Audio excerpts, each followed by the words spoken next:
Hello and welcome to this edition of Tips and Tricks. Now, today I'm talking about how a subtle difference in depth on flats can be a huge bass magnet. Now I'm in here, and if you look at me, you might think, why is he talking about this in the middle of a field? Well, this is part of my test pond that I fish all the time that has in fact dried up. It's a drought here, we didn't have enough water. It's the first time in, I think, 2 or 3 years it's actually dried up. But it really cued me into how subtle of a difference on something that's completely flat can in fact be a bass magnet. Now if you look behind me, you can see that one little patch there where there's not any of the grass and stuff growing right now. Well, that's a deep spot. That's where I used to always catch my fish when I came to this area. And when it's full of water, I'm actually up to about middle of my thighs or the edge of my hip waders to be in here when it's full.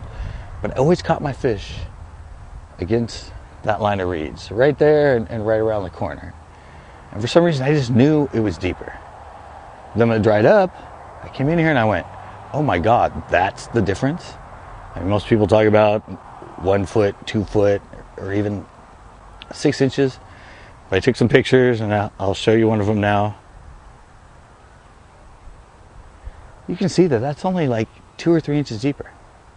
Yet that's where all the fish were, and where I've been catching fish for the last 2 years when I come in here, is right there.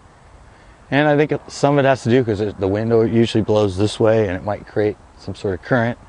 So they're sitting right up against those reeds and they're using that little bit of depth as an ambush point.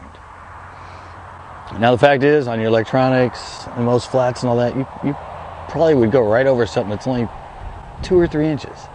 Like I said, you're usually looking for something that's 6 inches, a foot, 2 feet. But trust me, a slight, subtle difference in depth on something that's pretty much completely flat can be a huge bass magnet. I hope this helps. Until next time.